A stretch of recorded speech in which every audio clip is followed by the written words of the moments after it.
Welcome to the next YouTube. We've had some hot, humid days and created some limited activity. Although we do have some activity in the mornings.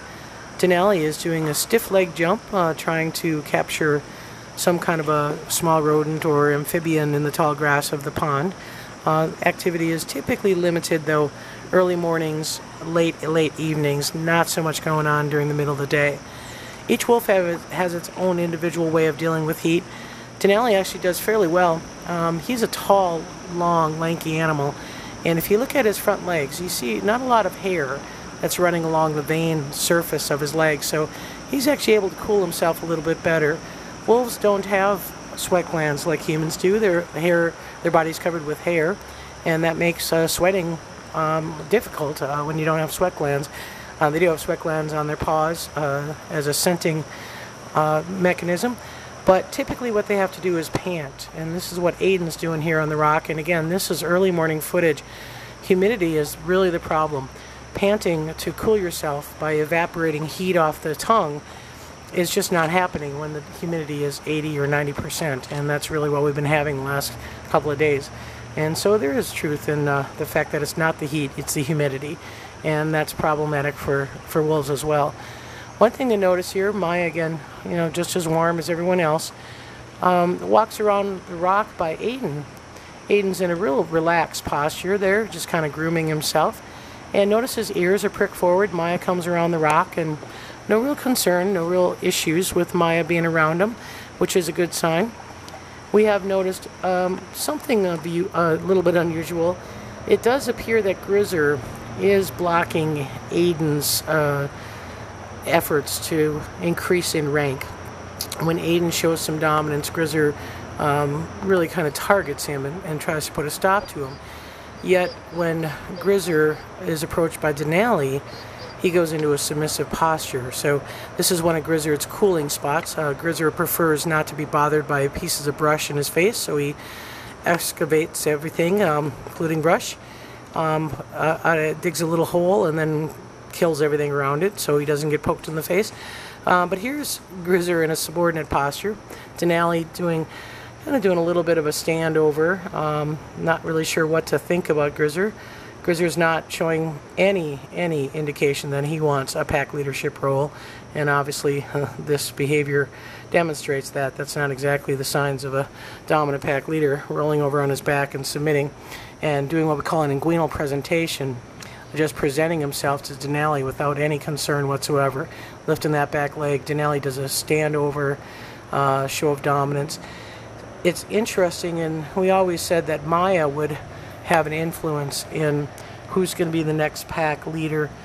Well, it appears that Grizzer's also having an influence by the fact that he's not showing any real signs of dominance over Denali, and in fact he's actually submitting to Denali. Yet when Aiden starts to show some dominance, he's targeting Aiden, and he's being aggressive towards Aiden, usually accompanied by Maya. So it appears that Grizzer's has a different relationship with the two-year-olds, and that may influence how far Aiden gets to go in this pack because of Grizzer's response. So we always knew that Denali and Grizzer had a more social relationship, and we certainly see that here. So this is Maya and Denali grooming and greeting Grizzer, and Grizzer showing really no concern whatsoever about either one of them standing over him. So again, this is likely a response to some of the heat. In retirement, white wolves actually are dealing a little bit better with the heat. Just the white coloration makes them a little bit cooler. They don't absorb radiant heat as much.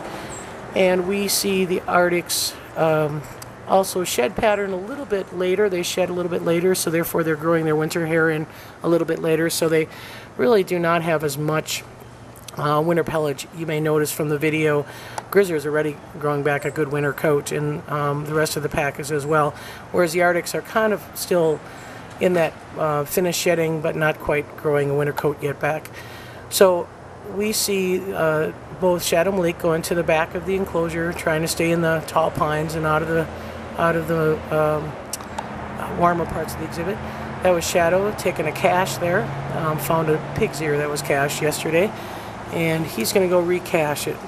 So caching is something that Shadow's been doing quite a bit of. We did purchase several weeks, almost 6 weeks worth of daily food for Shadow. We were into week 3 starting next week, and he's getting to the point where I think he's satiated. He's starting to cache a lot, and caching is an indication of a wolf that, you know, is probably filled and going to save those resources for later. So we are continuing to allow him to be offered food on a daily basis, and it's up to him now if he accepts food. So we think we've made a turning point in getting him back up into a condition where he was maybe prior to the last years of his life in exhibit pack. We'll be monitoring his weight and trying to get a weight on him tomorrow. But again, like I say, you see him caching the pig's ear. He actually digs up or excavates the soil to get some loose soil so they can push it with his nose. He's a very efficient cacher. He gets a lot of practice with it. And many days we come to wolf care and his nose is full of dirt, and so we know he's been up to something. Malik's right behind him there, kind of watching what he's doing. Food possession rights, again, are not related to hierarchies as much as they are to, you know, the right of the individual who has the possession.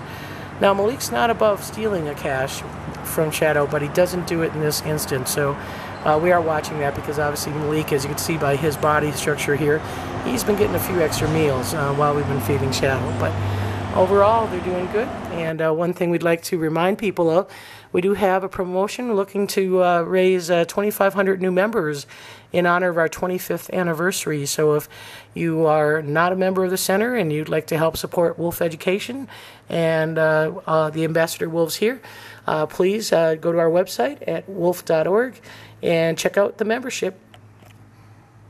One last thing, we're going through the graphics database here, and we discovered this beautiful photograph, which was taken by someone on the Working for Wolves program in May of 2006. And the CD does not have a name on it, so if anybody's watching this, recognizes this photo, we feel that this is one of a beautiful photo of Grizzer. We'd certainly like to use it in our programs as well as possibly in our magazine, but we need an author. So if anyone recognizes that photo and would like to claim it, give me a call or email me at curator@wolf.org. Thanks.